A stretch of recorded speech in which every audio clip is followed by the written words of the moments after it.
JF World News Site. Northern Japan becomes a sea of snow after experiencing heavy snowfall. The heavy snowfall was seen in Hokkaido Prefecture with a snowstorm warning that kept some roads closed. According to the Japan Meteorological Agency, the maximum wind speed is around 25 meters in the Hokkaido region and 20 meters in the Tohoku region.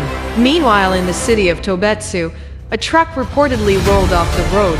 Meanwhile, in Mie Prefecture, icy conditions caused congestion on the Shin-Maishin Expressway but were later resolved.